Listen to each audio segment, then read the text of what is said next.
Asi on üleoleku näitamises.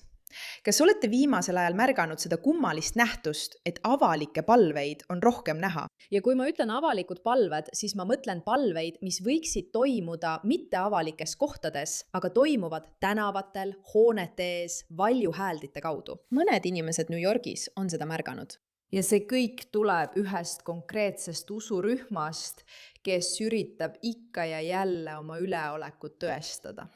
Ja nad nihutavad piire nii palju kui vähegi võimalik. See algas juba ammu, aga hiljuti kuulsime lugu sellest, kuidas grupp islamiste tuli välja ja palvetas ühe tüdrukute kooli, väikese tüdrukute kooli ees New Yorgis, kuigi mošee asub sõna otseses mõttes kohe kõrval.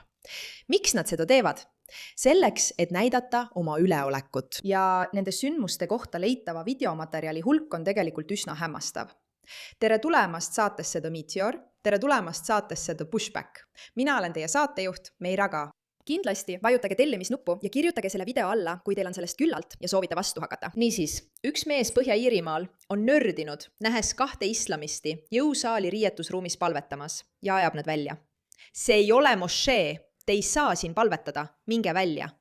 Nii tulebki käituda. Keegi ei tee seda moslemiriikides. Nad teevad seda ainult läänes, et oma üleolekut näidata. See on oluline mõista. Selliseid videoid ei eksisteeri Saudi Araabias ega Kataris, sest te ei teeks seda kunagi seal. Neil on selle taga religioosne põhjus ja me arutame seda kohe. Vaatame nüüd. Me lihtsalt palvetame siin. Ei, me ei peaks seda tegema. See ei ole palvetuba, see on riietusruum. Inimesed tulevad siia ja vahetavad riideid. See ei ole palvetamiseks, mitte mingil juhul. Mitte mingil juhul. Alustame. See ei ole minu probleem. Meie ei usu, et see on selleks mõeldud ruum. Ma olen siin, et riideid vahetada, poisid. Ma ei ole siin, et seda kuradi jama vaadata. Vabandust. See on täielik jama. On ju? Nüüd ma pean ütlema, et kui keegi tahab palvetada ja tal pole kuhugi minna, siis ma olen selle poolt. Mul ei ole sellega probleemi. Küsimus tekib siis, kui asi ei ole enam palletamises, vaid pigem domineerimise näitamises. Ma ei ole veendunud, et see video on üks neist videotest. Ma ei ole veendunud, et need 2 inimest teevad seda meelega, sest kui nad teevad seda meelega, siis nad teevad asju, mis näevad rohkem sellised välja. Selles Lumatorm.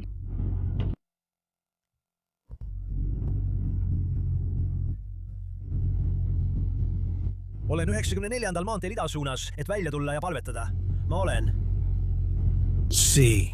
kõik. Aga tead mis selle juures segadust tekitab? Sest kui sa oled keegi, kes vaatab seda kõrvalt ja sa ei saa aru, et see on osa sellest, mida nad teevad, et teadlikult oma üleolekut näidata, siis sa vaataksid seda ja ütleksid, vau, see on tegelikult päris eeskujulik. See on mees, kes on nii pühendunud oma igapäevasele palvele, et isegi lumetormis on ta valmis välja minema ja seda tegema ja see on õige. See on muljet avaldav tegu. Ainus asi selle juures on see, et see on natuke veider. On natuke veider arvata, et maanteel on sobilik autost välja tulla ja palvetada. Mida see tähendab? Kuidas see tegelikult välja näeb? Vaatame seda. Kuule vend, ma ei saa isegi aru, mis toimub, aga ma üritan sinu vetsu minna ja vaata, teid on siin 12 palvetamas. Vend, mis toimub? Mis toimub? Mis toimub? 12 tükki on praegu seal sees ja palvetavad end. Mida sa teed? Ma tulen lihtsalt palvetama. Mine palveta autos koos jutustajaga. See pole mingi kuradi mošee, vend. Mis teil viga on, vennad? Vaata, löö mu kätt ka, vend. See pole mingi kuradi mošee, vend. Jah. Olgu juba see, et on olemas islamistlikud politseinikud, on iseenesest muret tekitav. Aga ma tahan sellest nähtusest rääkida, sest ma arvan, et see on huvitav. Ma arvan, et just see ongi see piir, mis paneb meid end ebamugavalt tundma, kui me seda vaatame. Vaata, mees lihtsalt tahab palvetada, las ta siis palvetab. Ja uskliku inimesena olen ma selle suhtes tundlik. Ma tahan, et inimestel oleks võimalus palvetada siis, kui neil on seda vaja. Ma arvan, et just sellist joont nad püüavadki hoida. Nad püüavad oma üleolekut näidata, aga samal ajal panevad sind tundma, et kui sa midagi ütled või tunned end ebamugavalt, oled sa islamofoob või ei usu usuvabadusse.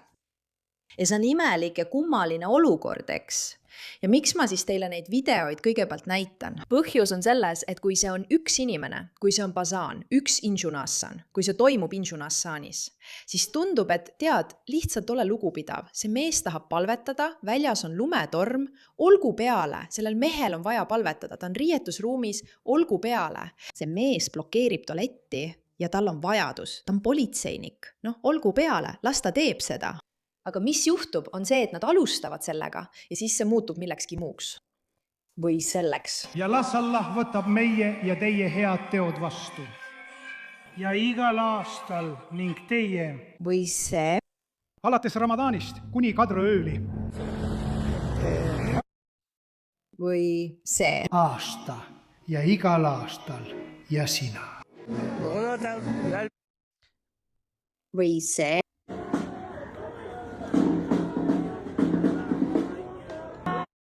Eks? Kõik see.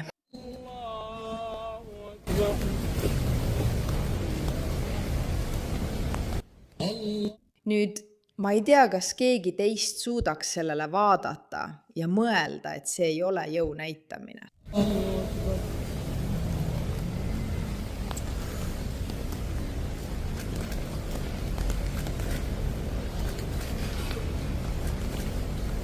See on kõhe ja see on hirmutav. Allah on kõige suurem. Teil on valjud megafonid, mis on veider. Nii palju kui mina tean, palvetavad enamik inimesi vaikselt. Ja kui nad palvetavad valjult, siis on see hoone sees. Ometi peavad nad seda tegema valju hääldite kaudu, et kõik teaksid. Kõik teavad. Pea meeles, et valju hääldeid ei olnud olemas 500 aastat tagasi. Nii et sa ei saa mulle öelda, et see oli olemas 500 aastat tagasi. See on üsna uus asi. Ja nad hoolitsevad selle eest, et kõik teaksid, et nüüd toimub islamistlik palvus. Pea meeles domineerimine.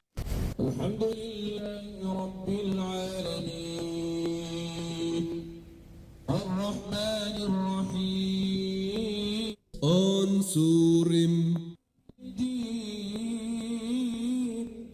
Nüüd postitas Amy Mack selle. Islami kongress vallutab Ameerika Ühendriigid Hamasi toetusrongkäigu ajal Londoni Downing Streeti ees.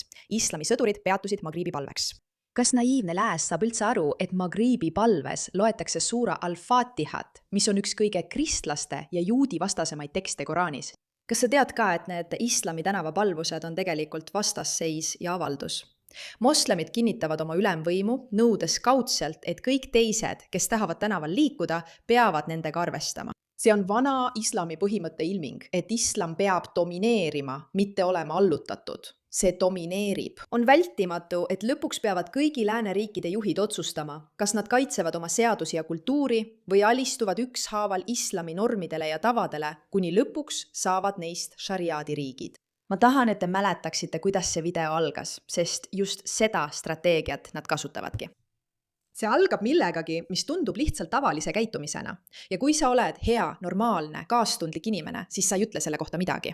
Näiteks, sellel inimesel on usuvabadus, aga see liigub väga kiiresti, väga dramaatiliselt edasi ja enne kui arugi saad, toimub selle ülemvõimu tegelik kehtestamine. Ja see ongi probleem, sest nad appelleerivad sellele osale meis, mis usub vabadusse, usub usulistesse õigustesse, usub inimeste võimesse teha seda, mida nad tahavad. Ja väga kiiresti muutubki kõik niimoodi. See ongi strateegia, see ei ole juhus. Sa ei vaata seda niisama ega tunne enda ebamugavalt ilma põhjuseta.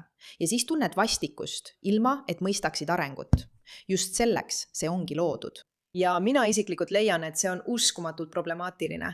Millal me liigume kaastundest selle äratundmiseni, et oot, see on ju ülevõtmine. Aitäh, et pöörasite sellele küsimusele tähelepanu.